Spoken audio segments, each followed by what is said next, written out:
But what no one in that airport knew is that Alina wasn't reacting to a stranger. She was reacting to a memory, a shadow from her past that never quite let her breathe. Declan, the billionaire, touching his cheek, more confused than angry. Alina, trembling, her chest rising and falling, her mind somewhere far away. Far away in her past, a younger Alina flinching under dim lights. A silhouette of a man behind a doorway. A child's cry echoing. A single suitcase hitting the floor. Back to the present. The airport. Security rushing toward Alina and Declan. Travelers staring, taking videos, lighting the scene with dozens of phone screens. In the age of viral moments, the world judges in seconds, but the truth behind her reaction took years to create. Alina had one rule. If a man stood too close, run. Declan straightens, lifting his fallen sunglasses. For the first time, we see his eyes not angry, but worried. But Declan Huth was not a predator. He was a billionaire known for silence, discipline, and an almost frightening intolerance for disrespect. A man who could crush a company with one sentence. And she had just slapped him. Yet, he didn't shout. He didn't accuse. He didn't demand her arrest. Instead, he asked one question. Softly, calmly, "Are you all right?" Long pause.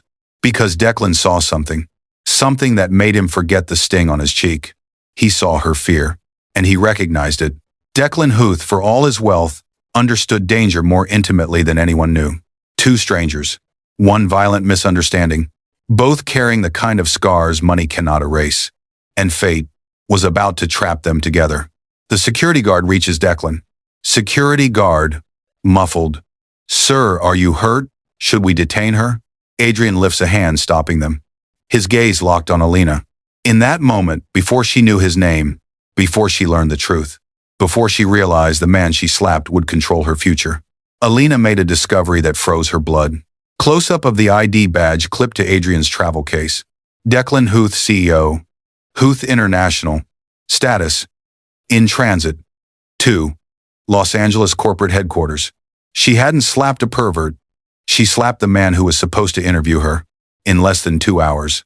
The screen cuts to black. And that was only the beginning. Alina is still shocked by the actions that occurred in the past seconds. Eyes aghast, trembling hands visible. Her breath sharp, uneven. The world watching. Her mind racing. She finds herself lost in her past. A past she didn't want to visit. But there she was in the early morning. Of her past in a tiny kitchen. Fluorescent light flickering. Alina flipping cheap pancakes while her younger sister Sia coughed softly at the table. Most people saw a girl who overreacted, but they never saw the mornings she woke at 4 a.m. to keep someone else alive. Alina places food in front of Sia, hiding the fact that she hasn't eaten. She smiles anyway, a tired smile. Alina in a diner uniform, exhaustion visible in her shoulders. She clocks out, then rushes across the street to clock into her second job. Her feet ache. Her eyes burn. Her mind never stops. Not everyone works for dreams. Some work just to outrun collapse. Another flashback. Alina opening a hospital envelope. She gasps. Her knees weaken. Overdue amount due. $4,782. She presses a hand to her forehead, whispering, "Not again. God, not again." A flashback of Alina and her landlord. A sweaty, rough-voiced landlord banging on her thin apartment door. "I need the rent by Friday or you and your sister are out. I'm not running a charity." Alina nods, swallowing tears. Pressure builds slowly, until one day, it cracks through the surface. Another flashback. Alina's boss. A dim office. Late night. Just Alina and her older manager. He stands too close, leans over her, smiles, the kind of smile that turns blood cold. Manager. "Come on, Alina, stay a little longer. You know how the promotion works." She whispers, "Please move." He doesn't. The next morning, she quits, shaking as she hands over her badge. Alina pressed against a bathroom sink, trying to breathe, hands gripping the counter, heart pounding, vision blurring. She slides to the floor. This is what shaped her. Not weakness, not hysteria, survival. She tries to recall another incident, but the building tension before her and the noise too jolted her back to reality. And there she was standing before Declan, her face pale, her eyes unfocused, her body locked in fight or flight. The crowd whispers. Security shifts uncomfortably. Declan watches her, not with anger, not with pride, but with recognition, as if he has seen this flavor of fear before. Alina carried scars no one could see, the kind that teach you to fear shadows long after the darkness is gone. Her hands tremble harder. She whispers to herself, Why did I do that? She backs away. Declan steps forward, not aggressively, not threateningly, but assuring, his voice measured and calm. You're afraid of someone, aren't you? Said Declan. Alina freezes. Her breath trembles. How could he tell? Because Declan Huth was a man who understood fear, not from weakness, but from surviving his own darkness. A shadow crosses Declan's face. 2 stories, 2 wounds, colliding in the most humiliating moment of her life. Alina's eyes dart to his travel case again. The name, the title, CEO Huth International. The man she slapped was the man she desperately needed to impress. Her knees nearly buckle. Alina, panic rising. Oh no. Oh no. Oh God, no. Declan watches her reaction carefully, not with cruelty, but with something she didn't expect. Concern. In the next 7 minutes, a decision would be made that neither of them could ever undo.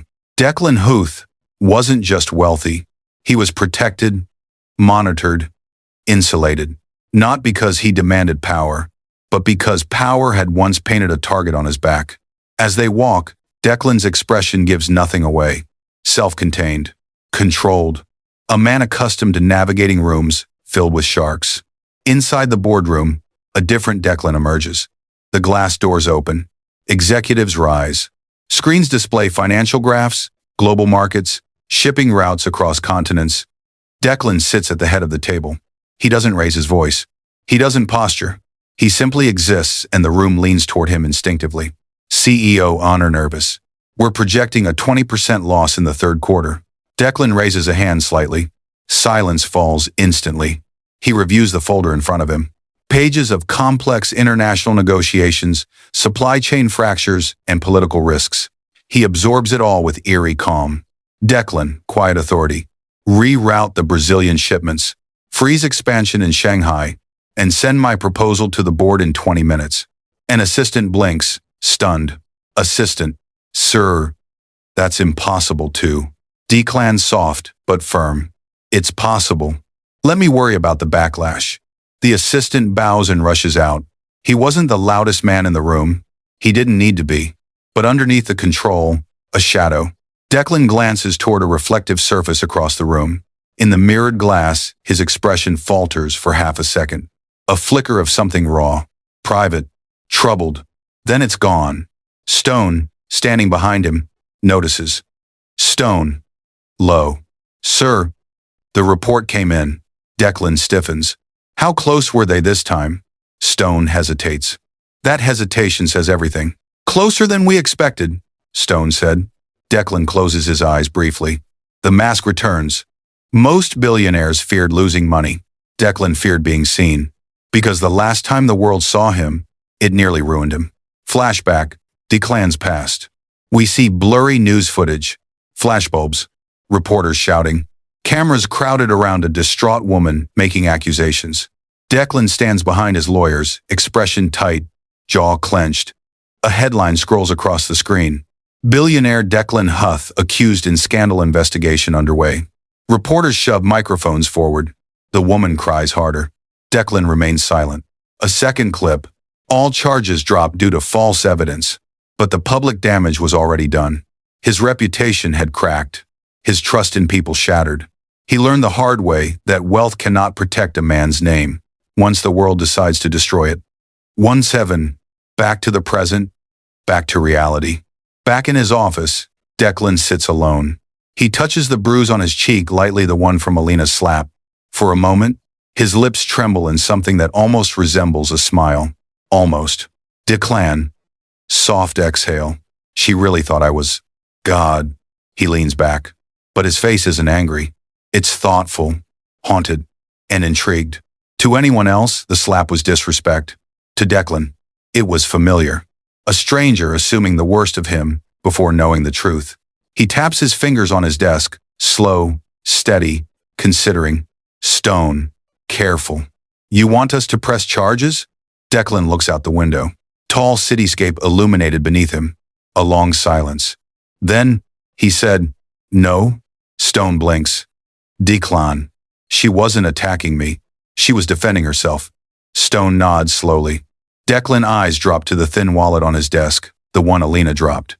He brushes his thumb across her name. Declan soft, almost to himself. Alina. The world saw a billionaire. Alina saw a threat. But Declan Huth? He saw something he hadn't seen in years. A woman who feared him for reasons that had nothing to do with money, and everything to do with survival. And the truth, neither of them knew yet, was that their lives had collided long before the slap. Somewhere at the opposite side of Declan's luxury, into the small, cramped two-bedroom apartment where Alina lives. A kettle whistles. A ceiling fan rattles. Bills sit stacked like silent enemies on the dining table.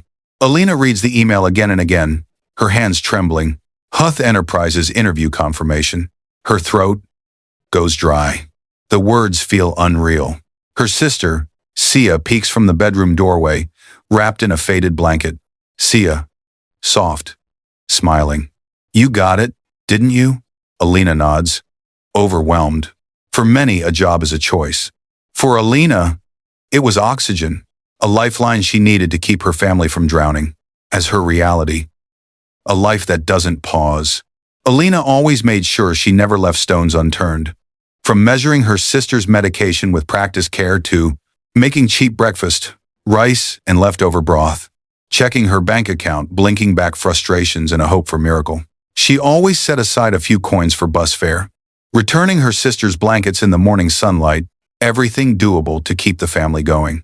She was 27, but life had aged her twice as fast. Outside, street noise filters through the thin window. A neighbor argues about overdue rent. A child coughs in the hallway. Someone drags a busted trash bin down the stairs. This is the world Alina fights to escape. Then came the position of a lifetime. The opportunity she's been looking for. She sits at her small kitchen table, reading the job description. Salary stability, full health insurance, mental health support, tuition reimbursement, employee housing options. Her eyes fill with tears. This wasn't just a job. It was escape. It was safety. It was a chance to build a life where her sister's future didn't depend on luck, but on stability. Alina presses her palms to her face, steadying her breathing. For the first time in months, hope feels possible. That night, she practices interview questions in front of the bathroom mirror. Alina, whispering, rehearsing. My greatest strength is... No, that sounds desperate. Okay. Again. I'm good under pressure. No, that sounds like a lie. She sighs, chuckles, then starts again. Over and over. Her best friend Nora arrives, carrying a small plastic bag. Nora, cheerfully, lying. I brought snacks. Definitely not because your fridge is empty. Alina rolls her eyes. But the warmth is real. Nora opens Alina's tiny wardrobe and pulls out a dress shirt. This one. Clean, simple, no holes. I mean, no visible holes, Nora said. They both laugh. It's the first time Alina has laughed all day. Sia joins them, sitting on the bed. Her voice is soft, fragile. You're gonna do amazing, Lena, she said. Alina touches her sister's face gently. If I get this job, you won't have to worry. About medicine, about anything. Sia shakes her head. You already give me everything. A silence filled with meaning. She wasn't driven by greed. She was driven by necessity, by loyalty, by a fierce, unwavering love for the only family she had left. The night before the interview. Late night. Alina is alone, sitting under the dim yellow light. She irons her shirt carefully, delicately avoiding the worn fabric's thinning patches. Then she opens her bag. Pen. Notebook. Old resume printed at an internet cafe. A folded bus schedule. Her sister's bracelet for luck. She stares at the resume. Every line reflects sacrifice. Every job reflects survival, not ambition. Her eyes itch. Alina wasn't the most qualified applicant or the most educated, but she was something rare. Someone who had fought her entire life simply to stay afloat. She closes her eyes, breathes deeply. Tomorrow, everything could change. Morning light floods the terminal corridors as Alina steps into the airport. Her interview folder clutched tight, her bus transfer ticket still warm in her hand. The airport is loud, chaotic, people rushing, children crying, announcements echoing from every direction. Her nerves are already frayed. She had rehearsed every question, but nothing prepared her for the chaos inside her own mind. Alina checks her watch. She's early, but still terrified of being late. She moves quickly between passengers, weaving through crowds, clutching her worn bag. In her haste, her wallet slips from the outer pocket, hits the floor with a soft thud. She doesn't hear it. She keeps walking. A few steps behind her, Declan Huth lifts his gaze. He sees the wallet fall, sees her disappear into the crowd. Without a word, he picks it up. His bodyguards try to take it. "No, I'll return it," he said. A simple choice. A small moment. A moment that will change everything.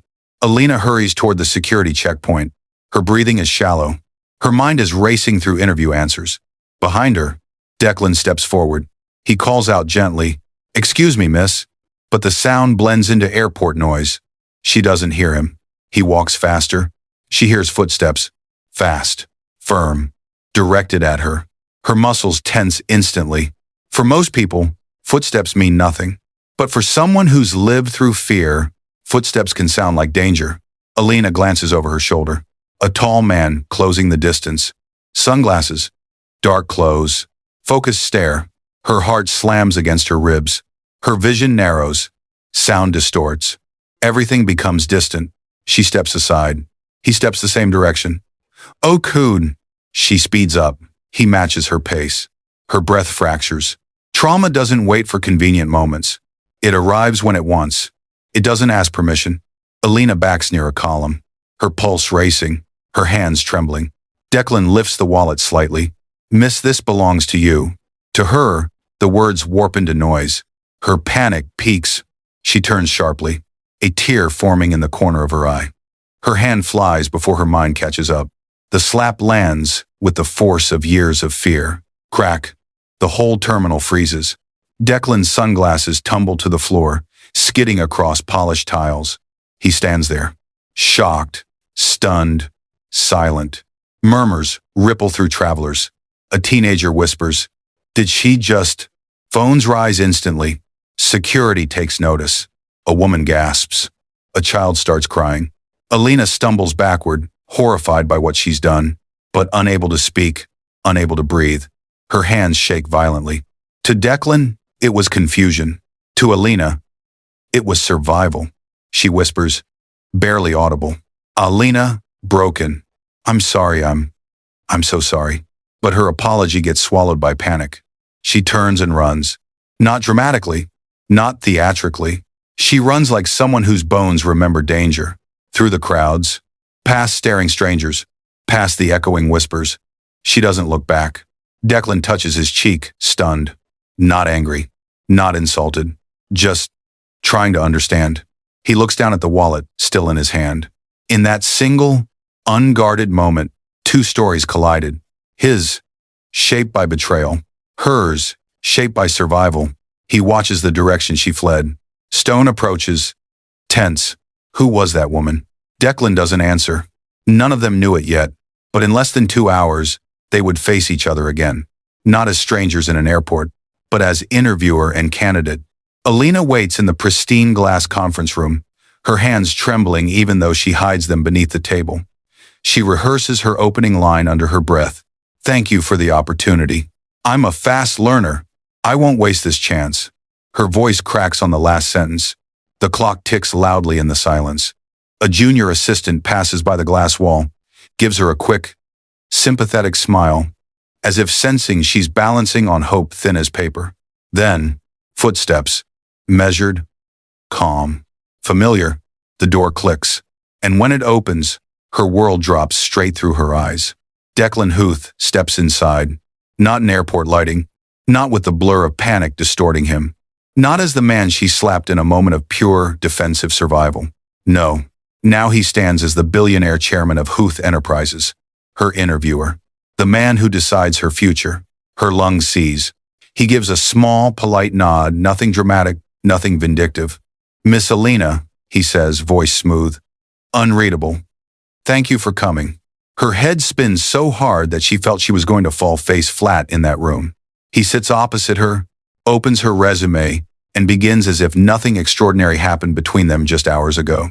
No mention of the slap, no flicker of anger, no cutting remark, just professionalism. But beneath that calm, something else. Not cruelty, not amusement, curiosity, a quiet study of the woman who had reacted to him like he was a threat. He asks about her experience, her certifications, the responsibilities she handled in past roles. She struggles to answer, stumbling over words, fingers twisting her fraying skirt hem, not because of the questions, but because the echo of her palm striking, his cheek burns through her thoughts like wildfire. At one point, she whispers, "I'm so sore." He lifts a hand gently. "Let's keep this about the job for now." Not dismissive, not cold, just steady. Her heart stutters at the unexpected grace.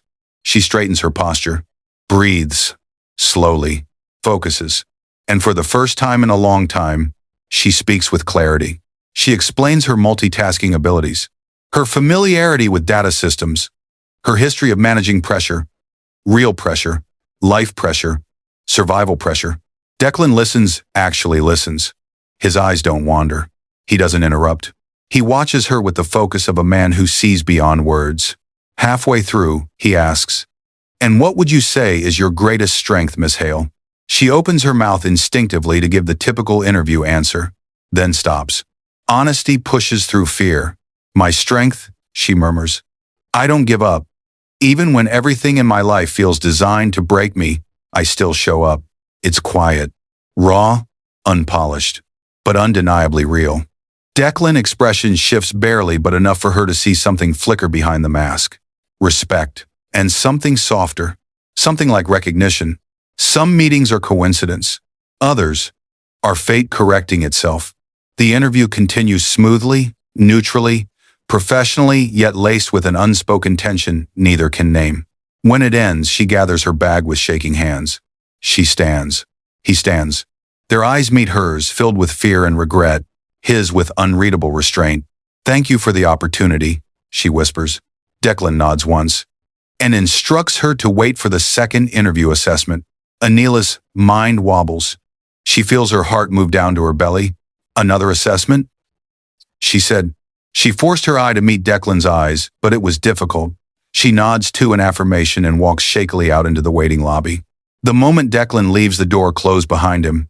The room goes painfully still. Alina isn't crying. She's calculating all at once, all too fast.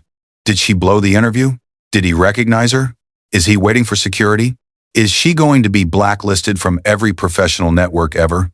She forces herself to breathe, adjust her blouse, sit straighter. She will finish strong. She will. The door opens again, but this time, Declan is not alone. 2 HR officers enter, carrying additional paperwork. Her heart stops, but their presence changes everything. Declan moves to the far end of the table, sitting like a silent observer now, letting them lead. Power shifted, lines redrawn. He's no longer the interrogator. He's the evaluator. This is a new battlefield. HR manager. "Miss Alina, we're going to continue with scenario-based questions." Her eyes flick to Declan. He maintains a perfectly unreadable expression, no warmth, no coldness. Just professional neutrality, which is worse. First scenario. You discover a coworker falsifying numbers to hide their mistake. What do? Alina hesitates. She wants the correct answer, but she's lived the real one. She settles on honesty. "I would report it, but privately, and only after confirming the facts myself. Sometimes mistakes come from fear, not malice." Adrian's eyes rise, just slightly. He wasn't expecting nuance. Second scenario. You're overwhelmed and need help. How do you communicate that to your team? A strange silence fills the room. Alina glances down at her hands. "I never learned how to ask for help," she admits. "I usually just take on the extra weight." The HR manager scribbles notes. Declan stops breathing.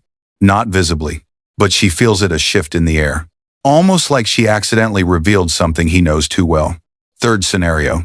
You're confronted by a client who blames you for an error you didn't make. How do you handle it? Alina leans forward, voice steadying. I let them speak. People calm down when they feel heard. Then I clarify the facts. Respectfully. Not every battle needs force. Her words are firm, calm, convincing. Declan's jaw relaxes. Not in approval, but in realization. This isn't the same terrified woman from the airport. This is a woman who's been surviving storms most people never see. Declan's silent observation. He isn't evaluating her skills. He's evaluating her patterns. She never brings attention to herself. She always assumes she is the problem.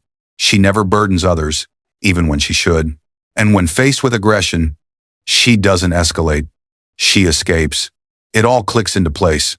Her reaction at the airport wasn't hysteria. It was trauma. He sits back slowly. Understanding her changes everything. When HR concludes, they thank her and leave the room. But Declan stays.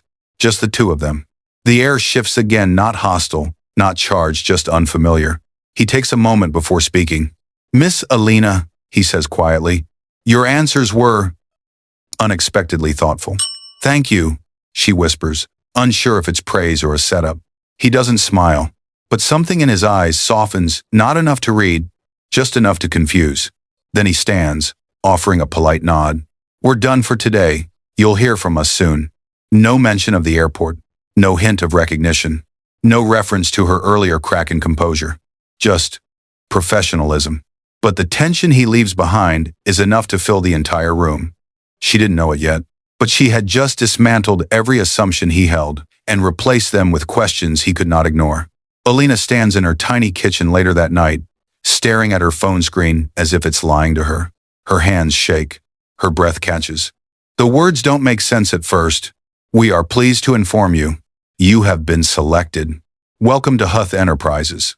Her vision blurs. She sinks into the nearest chair. One hand covers her mouth. The other clutches the phone so tightly, her knuckles turn white. A sound escapes her, half sob, half laugh. The kind that only comes from a person who hasn't had good news in a long, long time. Her sister limps out of the bedroom, rubbing her eyes. Lena? What happened? Alina tries to speak, but emotion steals the air. She just turns the screen toward her. The little girl's jaw drops. We're okay? She whispers. Alina nods, tears falling. And then they embrace small arms around her waist, her face buried in her sister's hair, the kind of hug that carries both exhaustion and relief. But as joy settles, something else creeps in. Confusion. Why? Why would Declan Huth, a man she slapped, humiliated, and ran from, hire her?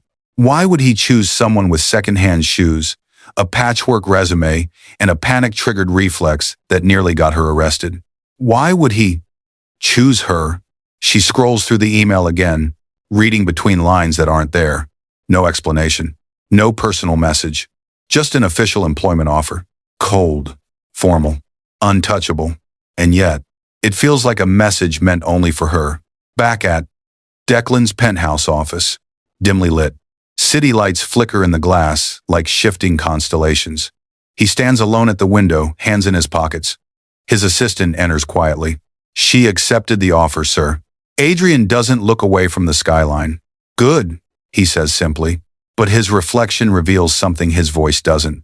A softness, a recognition, a curiosity bordering on concern. The assistant hesitates.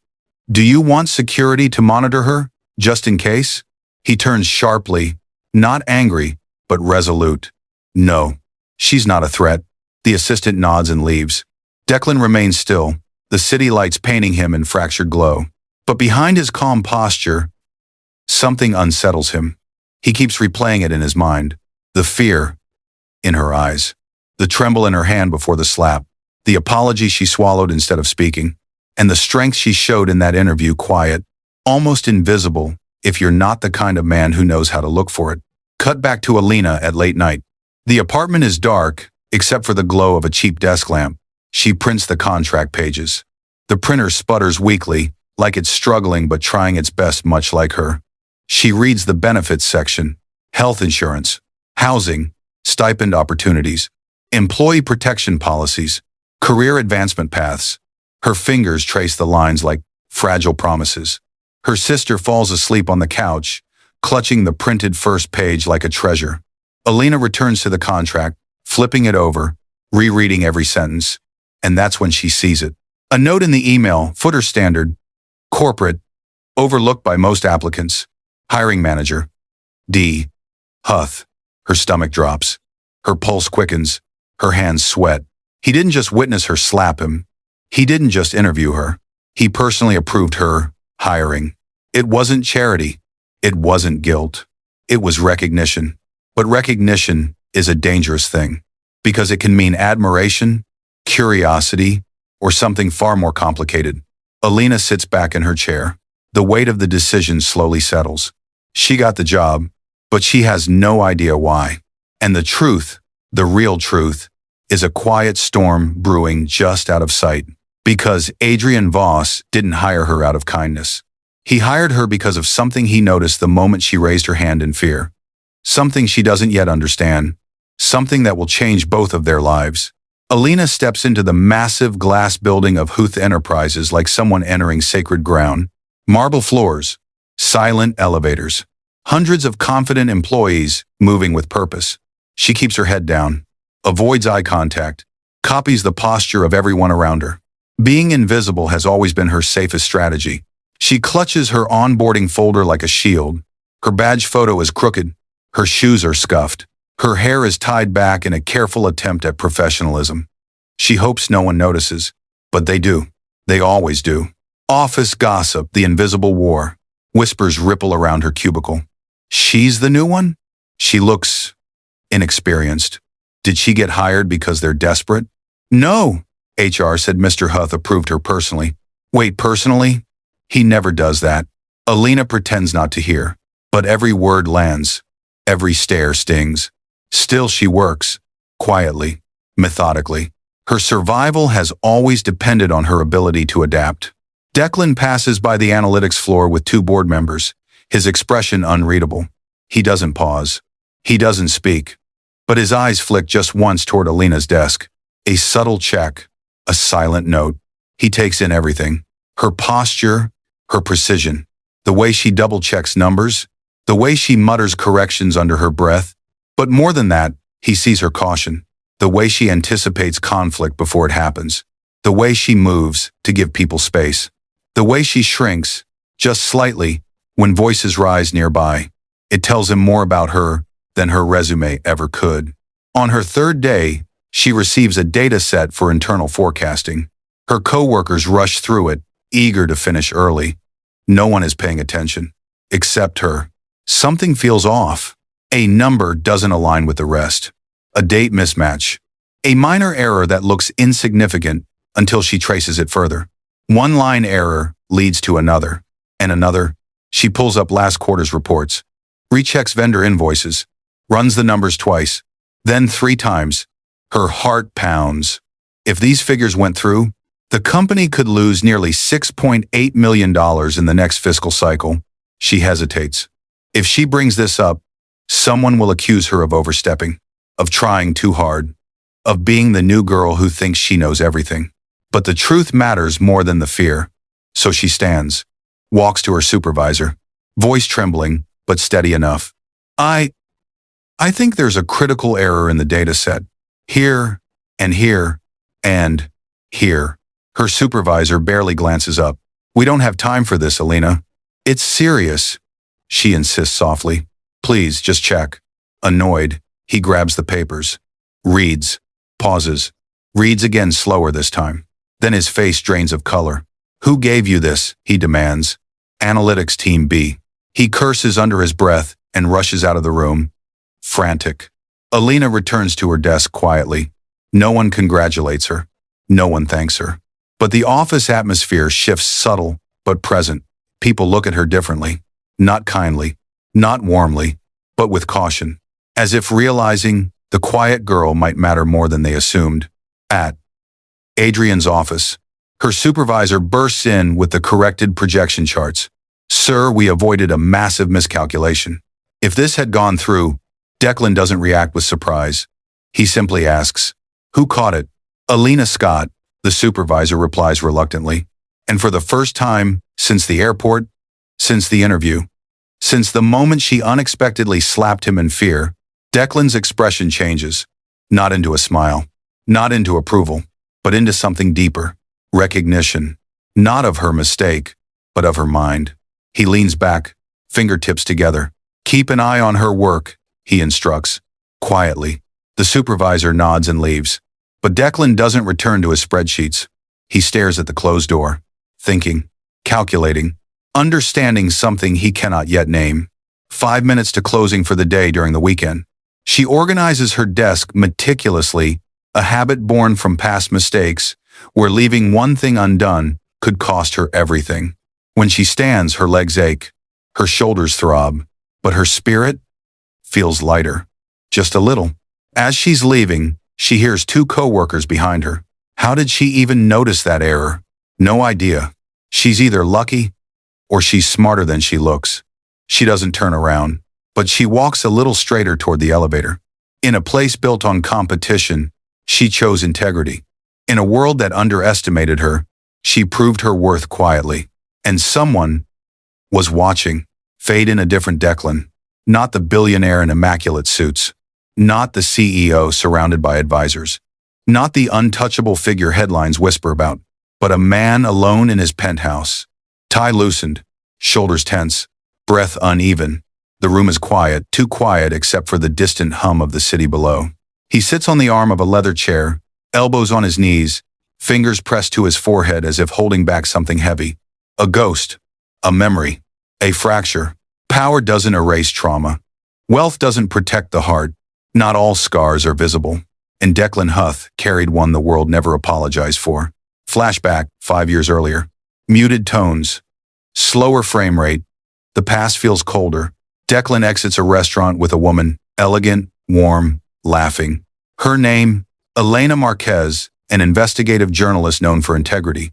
They walk hand in hand, relaxed, unmasked, human. Then, a camera flash, another, then more. A swarm of paparazzi emerges as if from shadows. Mr. Huth, Mr. Huth, is it true? Is the lawsuit real? Did you pay her off? Elena, are you covering for him? Confusion flashes across Declan's face. He shields Elena instinctively, but the crowd grows.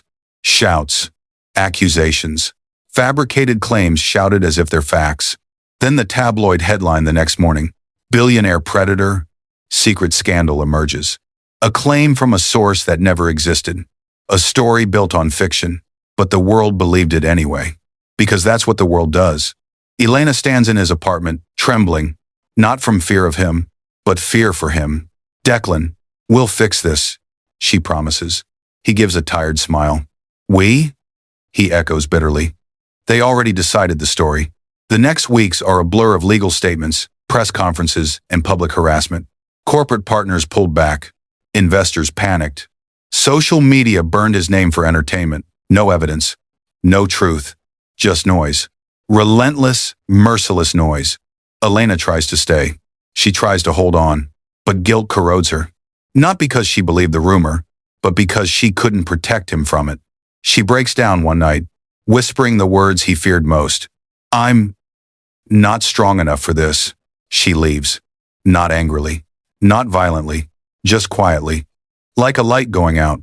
Back to the present. Declan stands at the same floor-to-ceiling window he always returns to when memories choke him. He watches the city, but his mind is far from it. A staff member enters hesitantly. Sir, a media outlet is requesting a statement on. Declan raises a hand. Decline it. His voice is calmer now. Controlled. Practiced. But beneath the calm is a man who learned, through fire, how quickly the world can turn a human being into a headline. How easily people judge what they do not understand. How deeply false accusations can wound. How lonely it is to live behind reinforced silence. He got involved in routines, sacred routines that reshaped him. He still avoids flash photography. Not dramatically, subtly, a slight flinch, a tiny inhale, a tense jaw. He still sits in restaurants with his back to the wall, facing exits. He still wears sunglasses longer than necessary in crowded spaces. He still double-checks who walks behind him. And he still fears one thing above all, being misunderstood again. For Alina, her trauma is different but parallel. Not public betrayal, but personal violation. Not weaponized lies, but silenced fear. Not paparazzi, but predators who wore the mask of authority. Two people shaped by judgment. Two people shaped by false assumptions. Two people punished for truths no one cared to learn. That evening, in Declan's office, as he reviews internal reports that evening, he pauses on Alina's ID photo. Her eyes are downcast, her smile forced, her posture guarded. He studies it carefully, not romantically, not creepily, analytically, humanly. He sees someone who flinches before she speaks, someone who shrinks before she stands, someone who fears being misread, the way he fears being misportrayed. Something unspoken connects them. Not attraction, not destiny, recognition. The world misjudged him because he was powerful. The world misjudged her because she wasn't. But pain does not discriminate, and trauma in all its forms recognizes itself. Declan closes the file gently, almost respectfully, not because she is special, but because she is familiar. A mirror, in the unlikeliest form, he takes one slow breath, grounding himself. For the first time in years, someone in his company reminds him of what it felt like to be innocent yet accused, brave yet misread, human yet hurt. And that realization unsettles him more than he cares to admit. The office door closed gently behind her, but the conversation lingered in Alina's mind like a trembling aftershock. She walked down the corridor in a daze, each step unsteady, each breath uneven. Adrian's words still pulsed in her ears. Strength shouldn't suffer alone. No one had ever framed her life in terms of strength. Weakness, yes. Drama, yes. Problems, yes. But never strength. Her hands twisted nervously as she moved through the rows of glass-walled offices. Co-workers looked up as she passed, some curious, others judgmental, a few whispering behind their coffee mugs. Their gaze felt like needles pricking her skin. She kept her chin up, but her stomach clenched. She had worked in enough places to recognize gossip when she felt it. Just as the pressure coiled tight in her throat, her mentor intercepted her with a warm touch on her arm. "Hey," deep breath. "You okay?" Alina forced a smile. "I'm fine. Just a lot." Her mentor nodded. Protective, steady. "He's tough but fair. And if he met with you this early, it probably means he sees something in you." Alina wanted to believe that. She really did. But belief was a luxury she hadn't earned yet. She slid into her small workstation, placed her trembling hands on the desk, and finally allowed herself to exhale. Her chest still felt tight, not with fear this time, but with something far more destabilizing. Uncertainty wrapped in hope. Her computer pinged. A new email. From Declan. Her throat tightened as she clicked it open. Subject. About today. If anything I've done puts added pressure on you, inform HR immediately. Your comfort at work matters. That was it. No personal message. No covert implications. No fingers brushing against boundaries. Just professionalism. Respect. Space. She stared at the words for a long time, her heartbeat slowing into something steadier. Something unfamiliar. She whispered to herself, "Who are you?" But there was no answer. Just the hum of the office, and the faint echo of kindness she didn't know how to process. Meanwhile, high above the city, Declan stood alone in his glass office, staring silently out at the skyline as night crept in. His reflection looked tired, but lighter somehow. He replayed the moment she confronted him. Why help someone like me? And the truth he'd given her, stripped bare of power and wealth. Because strength shouldn't suffer alone. He meant every syllable. But a part of him, a cautious, guarded part that rarely spoke, whispered that it wasn't the whole truth. Because the more he learned about her, her resilience, her quiet intelligence, her bravery, forged not from confidence, but from survival, the more something in him stirred.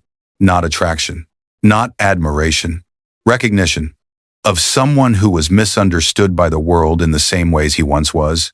Alina sat at her desk, gently brushing her thumb over the words, "Your comfort at work matters," as if the sentence could vanish at any moment. No one had ever given her space before. No one had ever protected her without demanding something in return. No one had ever seen her without expecting her to hide the broken pieces. She didn't trust him, not yet, but the fear that once wrapped around his name began to loosen, thread by thread. And in that tiny shift, in that fragile beginning, a new possibility quietly took shape, one neither of them could see yet, one neither of them was prepared for, but one that would change everything. The office buzzed louder than usual the next morning, an odd electric hum threading through conversations. People huddled near screens, whispering with lowered voices. Some stared openly, others avoided eye contact entirely. Alina felt the shift before she understood it. Her mentor approached with a pale face and a tight voice. "Alina, maybe you should come with me." Her heart plummeted. They entered a small HR room where two representatives sat stiffly, their shared laptop positioned like evidence waiting to be presented. The screen paused on a freeze frame she recognized instantly. Her arm mid-swing, palm extended, fear etched into every inch of her face. The slap, the airport, the moment she wished she could rewrite. The HR director cleared her throat. This was uploaded anonymously 30 minutes ago, and it's spreading quickly. Her stomach twisted. Not again. Not another public humiliation. Not another judgment with no context, no mercy. One HR officer spoke carefully. "We aren't terminating you, but the situation is escalating, and we need time to assess exposure, security concerns, and potential brand impact." Brand, impact, exposure, words that felt like arrows. Her mentor placed a supportive hand on her back, but it couldn't cool the burn in her chest. She could barely hear anything else, just whispers leaking through the door, snatches of conversation, muffled laughter, coworkers pretending not to stare. Someone murmured outside, "Is that the girl who slapped the CEO?" Another replied, "She looks like the type." The type. Her vision blurred. Her palms dampened. Her breath turned shallow and sharp. She muttered an apology she didn't owe and excused herself, stumbling into the hallway. The walls closed in. Every set of eyes cut into her like glass. She felt the past collapsing onto the present, every insult, every assumption, every time someone blamed her for her own trauma. She reached her desk with trembling hands and began packing her things.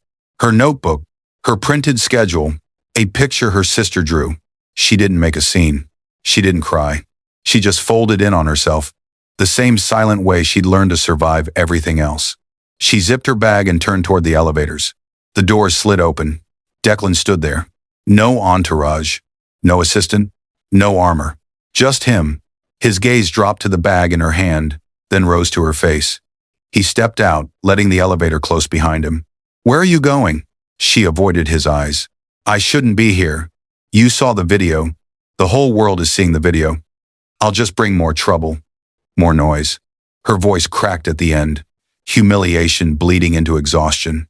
He took a slow step closer, not invasive, not demanding, just present. "Alina," he said quietly, "leaving won't heal the wound." Her chest tightened. He continued, gentler now. "Running protects you from today, but it abandons every tomorrow you could build." She shook her head. "People are laughing at me, calling me things I've heard my whole life. I'm tired, Declan. I'm tired of proving I'm not what they think I am." For the first time since she met him, his expression broke, no longer the unshakable billionaire, but a man carrying invisible scars of his own. "They're wrong," he said simply. She swallowed hard. "It doesn't matter what's true. It matters what people choose to believe. That's exactly why you shouldn't leave." His voice deepened, not forceful but earnest. "Silence gives them the narrative. Staying lets you write your own." Then, almost hesitantly, as if stepping onto fragile ground, "And you don't have to face it alone." The words hung between them, steady, unadorned, without expectation. For a long moment, she stood frozen. No one had ever offered her solidarity before. Not like this. Not without wanting something in return. The hallway was silent. The building seemed to hold its breath. She finally lifted her gaze. Their eyes met, and something unspoken passed between them. Two people who had both been misjudged, both misread, both wounded in ways the world never bothered to understand. Her fingers loosened around her bag. Her shoulders sagged as the fight drained out of them. And slowly, slowly, she nodded. Not in surrender. In courage. Quiet courage. Declan exhaled relief, flickering through his usually controlled expression. He motioned gently toward the office. Come back. We'll handle this. Together. It wasn't a promise of rescue. It wasn't the beginning of romance. It wasn't a savior stepping in. It was one survivor recognizing another. And for the first time that day, Alina stepped forward instead of backing away. Alina stands frozen, her breath caught somewhere between disbelief and relief. Declan's confession hangs in the quiet room like a truth too heavy to ignore. She wipes her cheeks with the back of her hand, embarrassed that her emotions are spilling out in front of him, the man she once thought was untouchable, unreachable, unreadable. But he doesn't move. He doesn't flinch. He just watches her with a softness she never imagined he possessed. Alina tries to speak, but her voice cracks. You saw that in me, when everyone else only saw trouble? Declan exhales slowly, stepping closer, not enough to overwhelm her, but enough that she feels his presence. When you're afraid of the world, he says quietly, you learn to recognize the people who carry the same weight. She swallows hard. Why tell me this now? Because you deserve to know the truth. The real one. Not the version you imagined. Not the version your aunt created. And not the version the city whispers about. He turns away for a moment, as if the next words require courage. I grew up fighting shadows I didn't put there. And the day I lost my mother, something inside me broke.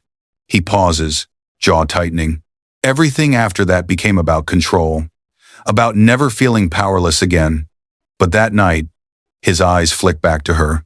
Your fear felt familiar. It reminded me of a version of myself I buried a long time ago. Alina's hand trembles slightly. She hides it. Declan notices anyway. He steps closer again, voice low but steady. You didn't slap a billionaire, he repeats, softer this time. You slapped a man who forgot what it felt like to be human. Until I saw you. The words unravel her. Not because they're romantic, not because they're intended to comfort, but because for the first time in years, someone isn't accusing her, dismissing her, or controlling her. Someone is seeing her, truly seeing her. Alina sinks into the nearest chair, covering her face as tears fall not out of shame, but from the release of finally being understood. I didn't want to be a problem, she whispers through her hands. I was just tired and scared and angry at everything. And you had every right to be, Declan says. He pulls a chair beside her, not opposite her, not above her, but beside her, shoulder to shoulder. I didn't hire you out of pity, he continues. I hired you because you're strong, and because you don't break even when you think you do. She lowers her hands, her eyes red but clear. No one's ever said that to me before. Declan gives the faintest smile. Then they haven't been paying attention. Silence falls, but not the uncomfortable kind. The kind where two people breathe in the same truth for the first time. A gentle knock breaks the moment. One of the household staff peeks in. Sir, the cars are ready whenever you are. Declan nods, but his gaze never leaves Alina. Give us a moment. The door closes softly. Alina looks at him, confused. The cars? What cars? He hesitates. There's something else I need to tell you. But this time, it may not be easy to hear. Her stomach tightens. His expression shifts, not cold, not harsh, but serious, in a way that warns her the next reveal will change everything. Alina, he says quietly, tonight, I'm taking you somewhere. Somewhere you deserve to see. Somewhere that will explain everything your aunt has been hiding from you. Her eyes widen. My aunt? Declan nods slowly. She hasn't been honest with you. And what I'm about to show you, it involves your mother. Alina's breath stops. Completely. What does my mother have to do with this? She whispers, voice barely stable. Declan stands, offering her his hand not forcefully, but with a gravity that says the truth is waiting, and it's time. Come with me, he says. His voice is steady. But his eyes, they tell her everything is about to change. He leads her to the elevator and gives an instruction to his chauffeur on the intercom. Then he turns around and looks at Alina and says, I will be seeing you soon. Alina steps out of the grand glass doors, the evening breeze brushing against her skin like a quiet reminder that the world outside hasn't changed. But she has. The lights from the building cast a warm glow on the sidewalk, stretching her shadow ahead of her as if guiding her toward a future she never believed was possible. She wraps her arms around herself, not from cold, but from the overwhelming weight of everything she has just learned, everything she has heard, everything she has felt. Behind her, several floors up, Declan stands at the window, one hand resting lightly against the glass.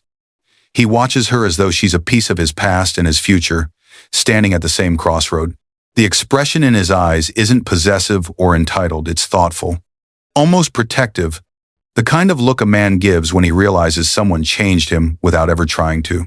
Their eyes meet. She looks up unexpectedly, and for a moment, everything stills. The traffic, the wind, the noise of the city, all of it vanishes under the weight of that silent, distant connection. Alina doesn't smile. She doesn't wave. She just holds his gaze with a quiet understanding. A shared truth neither of them had the language for yet. Declan straightens, lips parting as if he wants to call out to her, to stop her, to say something meaningful before she disappears into the night. But he doesn't. He lets her go. Not out of indifference, but out of respect. She needs space, time, breath, a moment to exist without pain or confusion or obligation. She gives him one small nod. A fragile, brave, almost invisible nod that says, I heard you, I saw you, and maybe, just maybe, I'm going to be okay. She turns away and begins walking down the steps. Each step feels like reclaiming a piece of herself. Her heartbeat steadies, her mind clears, her spine straightens. The city lights shimmer against her eyes as she reaches the street. Cars pass, horns echo, people hurry along, the world continues, unaware that a quiet transformation is happening right there on the pavement. Her mistake didn't destroy her future. It rewrote it. Alina exhales, slow and steady. She doesn't know what tomorrow will look like. She doesn't know where this path leads. She doesn't know what Declan means to her future, or what she means to his. But for the first time in a long time, she isn't afraid. She feels rebuilt. Not by a man, not by luck, but by truth, by resilience, by every scar she once wished away. Because sometimes, life breaks us, only to rebuild us stronger. Alina walks into the night, not disappearing, but rising, blending into the city she once felt lost in. Back in the office, Declan steps away from the window, a faint, unreadable smile tugging at the corner of his lips. He looks down at the files on his desk, then back at the empty sidewalk where she once stood. He murmurs something to himself. Not regret, not longing, something else. Hope. A knock sounds behind him. Sir, your driver is waiting. Declan nods, grabs his coat, and glances once more at the night beyond the glass. As he exits the room, his voice is barely a whisper, carried by the stillness. This isn't the end. Outside, Alina stops at the bus stop, her reflection appearing in the shelter's glass. She sees herself differently now. Not fragile, not defeated, not invisible. Stronger, sharper, becoming. A soft breeze lifts her hair as headlights approach. She doesn't know that somewhere behind her, in a black car idling at the curb, Declan watches her for one last moment. Not chasing her, just making sure she gets home safe. Then he tells the driver, let's go. 2 paths part. 2 stories continue. 2 lives, quietly changed. Drift forward into a new unwritten chapter. And though neither of them knows it yet, their worlds aren't done colliding. What do you think will happen on the long run? Will Alina's relationship with Declan rise, or will it fall? What is the secret about her aunt and mother that Declan plans to reveal to her? Are there factors that can undermine them in the company? Let us know your opinion in the comments section.